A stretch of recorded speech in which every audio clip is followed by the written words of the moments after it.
CZESKLEBA, with the Hoover Police Department.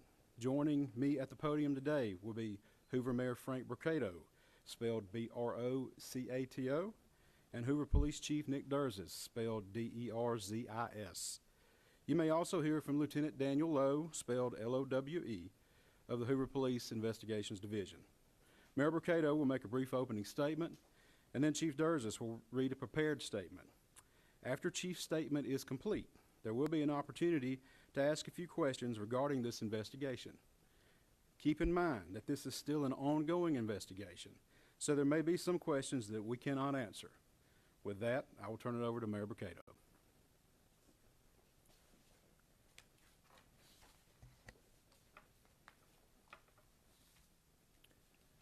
Thank you and good afternoon for you all coming today. You know, 6 days ago our community learned about the disappearance of Carlee Russell, and it sent fear and pandemonium not just through our city but the entire state and the nation as well. The media quickly joined us to get the word out about Carlee. Our community sprung into action and they organized search parties, arranged prayer vigils, and they took other steps that I'm not even aware of to help in this situation. The Hoover Police Department quickly rallied multiple partner agencies, stopping at nothing to find Carlee. I'd like to take this time to say thank you first to the Hoover Police Department, our partner agencies, our wonderful community, and to all those that aided in some way in connection with this situation. As the days have gone on and more information has been shared, we know everyone has questions. The Hoover Police Department is known for being very methodical and thorough with their investigations. For that reason, we did not feel comfortable speaking in detail publicly until now. It is important that we share this information now so that our community can be put at ease. So at this time, I'll turn the microphone over to Hoover Police Chief Nick Durzis. Thank you. Thank you, Mayor. Thank everyone for being here today. Besides me stands the team who played a significant role in this investigation.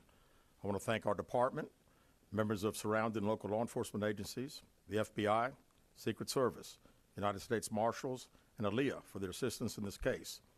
We said from the evening of July 13th, our focus would be the safe return of Carlee Russell. That occurred on Saturday, July 15th, approximately 49 hours after she called 911 and disappeared. From that point, our focus has been to determine Carlee's whereabouts during that time and what exactly took place. Let me say up front, this investigation is not over. We're still working this case, and we'll be working this case until we uncover every piece of evidence that helps us account for the 49 hours that Carlee Russell was missing. However, through the public interest, and in some cases, public fear that this story has generated, we owe it to our citizens to tell them the facts that we have uncovered. So I will give you the facts that we know today. On July 13th, at approximately 8:20 p.m., Carlee left work from a business at the Summit. Surveillance video from her place of employment shows Carlee concealed a dark-colored bathrobe, a roll of toilet paper, and other items belonging to the business prior to her departure. She ordered food from Tzatziki's at the Colonnade and traveled there. She then traveled to Target on 280, where she purchased some granola bars and Cheez-Its. From there, she remained in the parking lot at that shopping center until 9:21 p.m. when she drove to I-459. Carlee communicated on her cell phone with individuals known to her while on her path of travel up to the point of calling 911 at 9:34 p.m. And at this time, we will play the 911 call in its entirety.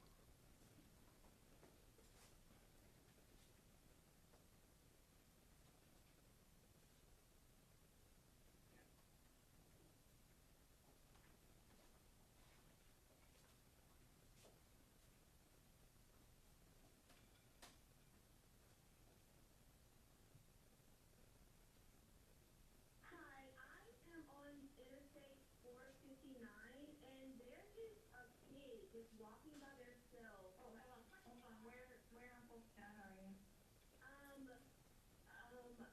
I'm right next to the exit 10 by the Pepper Bag, like you get off by the Pepper Bag.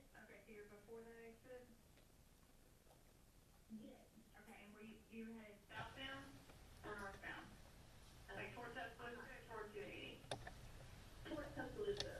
Okay, and was the child on the left or right side? On the right side. Were they walking northbound or southbound? They're walking towards Tuscaloosa. Walking southbound, or how old do they look? Like a toddler, like maybe like 3 or 4. Did you pull over with them? Are you still with them? Yes. Okay, are you with the child right now? No, I'm not. I didn't get out of the car. I can see them though. Do you mind staying and keeping an eye on them until we get there? Yeah, sure, yeah. Okay, what kind of car are you in? I'm in a red Mercedes-Benz. Is it a sedan or SUV? SUV. I mean, it's a sedan. Sorry. Can you put your hazards on for me? Yeah, they're on. Okay. Did you talk to the child at all, or did you say anything to them? No. Okay. No. Do they look like they're injured? No, they don't. Are they white, black, Hispanic, or Asian? They're white. Okay. Is it male or female? I think it's a boy, a little boy. White male? Okay. So is he wearing clothes? Yes. Okay. What is he wearing? It's a white t-shirt, and it doesn't look like he has any pants on. It looks like a diaper. And you don't see any cars anywhere? No, no cars anywhere.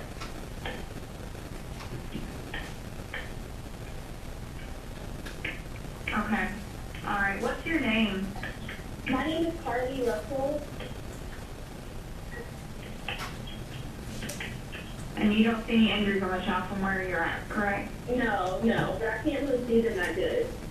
Okay, try to keep an eye on them for the best you can, because I don't want you to lose track of them. Okay. All right, and do they have shoes on? No. Shoes? Not that I can see. I can't really see that. Look. Okay. All right, I've got them on the way, okay? Just try to keep an eye on them, but officers are on the way, okay? Okay, thanks. Thank you. Okay, bye.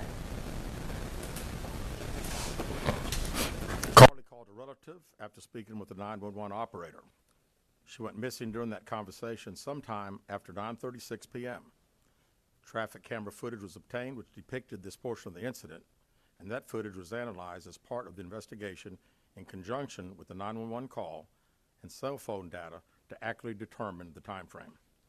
Carlee's 911 call remains the only report of a child on the interstate, despite numerous vehicles passing through the area at that time.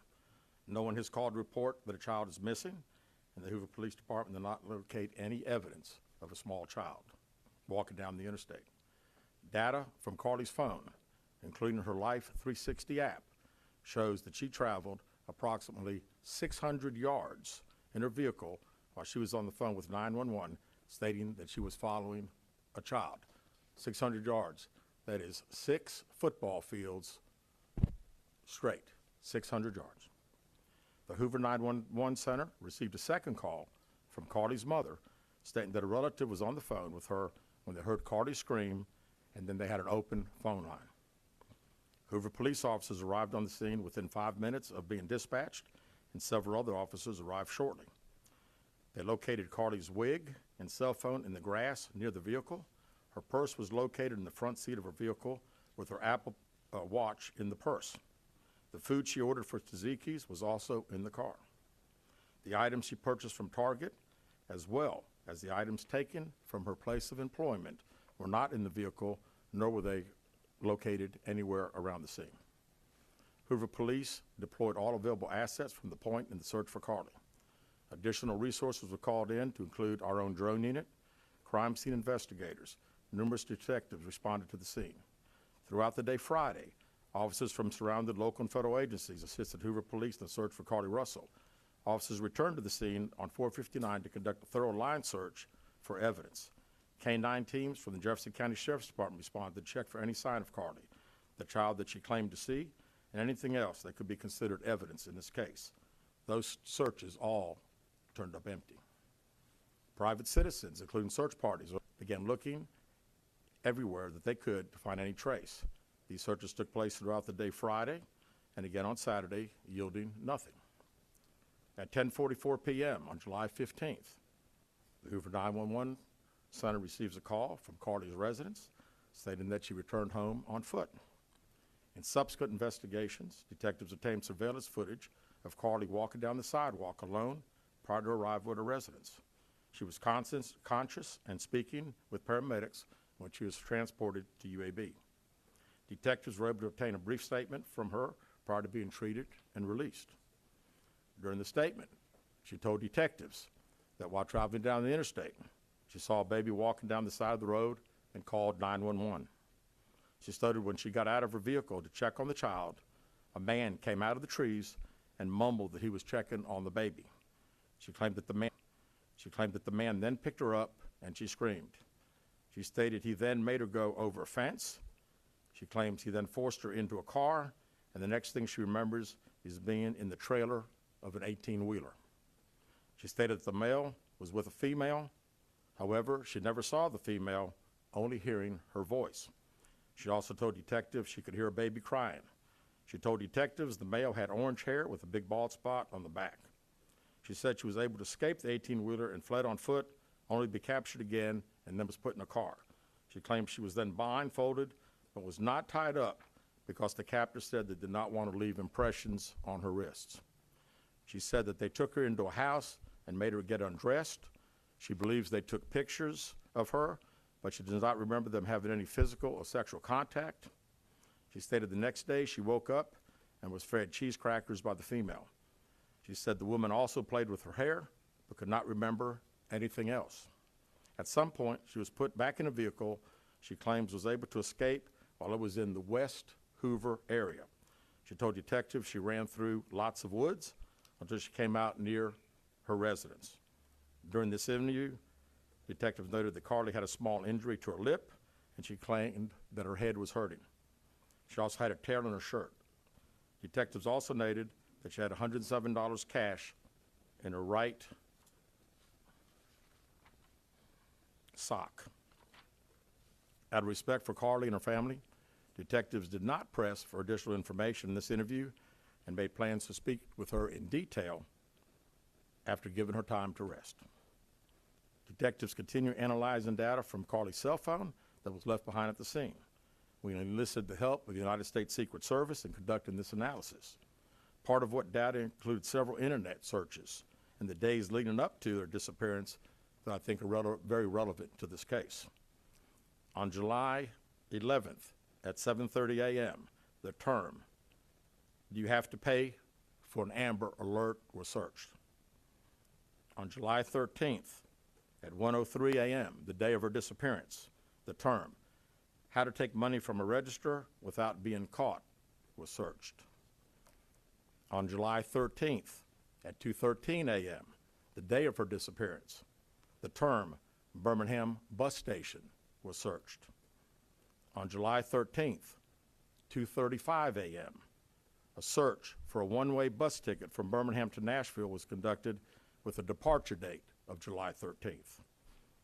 On July 13th at 12:10 p.m., a search for the movie Taken, a film about abduction, was conducted. There were two searches related to Amber Alerts on a computer at Carlee's place of employment, including one regarding the maximum age of an Amber Alert. There were other searches on Carlee's phone that appeared to shed some light on her mindset, but out of respect for her privacy, we will not be releasing the content of those searches at this time. We've asked to interview Carlee a second time, but have not been granted that request. As you can see, there are many questions left to be answered, but only Carlee can provide those answers. What we can say is that we've been unable to verify most of Carlee's initial statement made to investigators, and we have no reason to believe that there is a threat to the public safety related to this particular case. Thank you very much. With that, we'll open the floor for some questions. Please raise your hand and I will call on you. Carol. Chief, do you expect any charges against Carlee Russell in connection with the disappearance and in connection with what was taken from the Woodhouse spa? Right now, our focus is to determine those 49 hours, so the investigation continues. So to be perfectly honest with you, that hasn't even entered our mind or been discussed. One more question. Is it surprising to you that the family has not been Well, I think the family has stated to us that they didn't think that in her mental state right now because of trauma of the incident, that she's not ready to talk, is what we've been told. Go ahead, sir. Yeah, question for Chief. You stated that the abductor had orange hair. Was this abductor black male? Was it female? Black female? White female? I believe it's a white male. Am I correct by saying that? Was it ever? Yeah, white male. Is this alleged abductor yet on loose in the Hoover area? Don't believe so. Yes, ma'am. Chief Brittany Deon, WBRC, has a toxicology report been done, and were any drugs or illegal substances found in her system? We have no report of that. Is any indication of mental illness in this case? Not that I'm aware of. There's been a concern in the community that if this turned out not to be a true story, that the next time a young woman of color was missing, that it might not be taken seriously. How would you respond to that? I'd respond to say that we investigate every crime to the fullest, just like we have this one. Was she traveling with anyone, excuse me, was she traveling with anyone since the time she disappeared, to your knowledge? And not to my knowledge.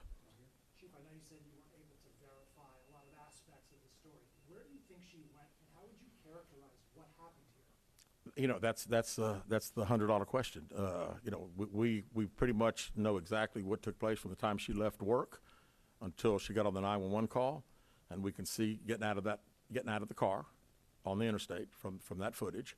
And after that, I think she only knows. We don't know. Well, one quick follow-up. Her parents. Did you speak with Carlee's parents, and why do you think it is they were so adamant that there was an abductor? Yeah, I think parents are believing what their daughter's saying, and we've had a very good rapport with the parents, met with them on several occasions. I've talked to them today a few times, and to make them understand that we're under pressure from our community, not only in our community of the state, but nationally when the story hit. And I just wanted them to understand that today we were going to have a press conference, and what we were going to detail today are facts. And everything that I've told you today is actual facts. It's not innuendos. It's not what I think. It's not what these detectives think. It is the factual information that we have. Chief, Audrey Robinson, WBRC, how much time do you think you'll give the family before going back to Carlee for a sentencing? Well, I think our detectives have talked to the parents, and we're ready to talk as soon as she's ready. So, you know, she called right now. We're ready. You had one word to describe what went on. What would that word be? How about unknown? You know, we know the facts that we have. Everything else is unknown at this time. In the back. What have the past few days been like for you, your department? This has been a stressful search, hasn't it? Well, absolutely. And again, the focus of the investigation that Thursday when she went missing, of course, the focus was to get Carlee home. That's what we want all. We wanted her safe and sound. And that's all happened. And then, of course, this has gotten to be not only a local, state story, but a national story. So, you know, it is. It's a lot of stress on everyone in the Hoover Police Department, and the mayor, to every citizen here. We want to know the truth. As you stand here, are you frustrated? I wouldn't say I'm frustrated. I mean, I'm very happy that Carlee's home. That was the main ingredient here. And then we'll figure it out. I promise you that. We'll end up figuring it out. Any idea about the number of manpower hours or the expense of the drones and all the rest of the search that might have cost the city and state and federal government? Yeah, we haven't had time to consider that, but it's you know, again, these detectives that are here, this is just a small group of people that have been associated with this case. We have put every available resource that we have on this case because we wanted to make sure that we found out everything. We wanted to get her home, and we have. Chief, was there any prior indication of mental health problems? Not that I'm aware of. Could you just expand on the people from the state, federal resources brought in? What were they doing exactly as you all were searching for her? Can you just expand on that? Sure. A lot of the from the FBI side, several agents helping us interview. I mean, as you well know, in a case like this, especially when it goes national, we got hundreds and hundreds of calls. And when you get those calls, some of them may just be outlandish, but you've got to follow up on them because you never know that you may get that one tidbit. And I'd also say too that we had a great cooperation with the family. The family received hundreds and hundreds of tips, and every time they got a tip, they sent it to us. Would you say a crime has been committed? No, we have not determined that. No. Keith Mims, WAGG 610 Summit Media. Question for Chief. with all of the searches that you mentioned, Chief, that were on Carlee's phone, does that kind of give you an indication of her mind state during this ordeal, the 48 hours Yeah. that she went missing? Well, again, we want to talk in facts, and I do think it's highly unusual to the day that someone gets kidnapped, that 7 hours, 8 hours before that they're searching the internet, Googling the movie Taken about an abduction. I find that very, very strange, yes. Yeah. Do you feel confident, do your investigators feel confident that you know why Carlee Russell may have done this? No, we do not know. Absolutely not. Chief, can you explain for us, you mentioned that while I believe you said that Carlee was on the phone with 911, she was traveling 6 football fields, which tells you what? Which tells me that I've had kids, and I'm sure a lot of people here have, and it's very, very, again, she said it, and I'm not saying it couldn't happen because I've always been one of these guys, never say never, but 6 football fields. I like athletics, I like football. 6 football fields. To think that a toddler, barefoot, that could be 3 or 4 years old, is going to travel 6 football fields without getting in the roadway, without crying, without any just moving down. It's just very hard for me to understand. Chief, have you used any technology to enhance that video from 459, and did you see a man grab her? We did not see, from what we can tell, we don't see anybody on the interstate other than her car and then someone getting out of her driver's side. We have sent that off to the FBI for enhancement. It has not been returned. Do you think in this case that charges will be forthcoming towards Carlee Russell? And how serious of a crime is it to not only fabricate a 911 call, but to lie to law enforcement during an investigation? Well, again, that's not something that we've been discussed since we're going through the still investigation. But, people have to understand that when someone says something like this, we put every available resource. Everybody comes together from, like I say, state, local, federal. It's just a lot of work, and the gentleman earlier said frustrating. I mean, it is a little frustrating to think that all this has been done and we can't find anything out. Did anyone see her calling in from the side of the road when she made that 911 call? No, not to my knowledge. All right, last question here. Is this investigation held up until you can speak once again to Carlee Russell? Well, there's a few things that we're still doing, but obviously we want to talk to Carlee as soon as we can and do an in-depth interview. And at that time, I think we'll have these investigators doing some other things. So All right, that's all the questions we're going to answer today. We appreciate you guys coming, and we'll be following up with y'all later. Thank you so much.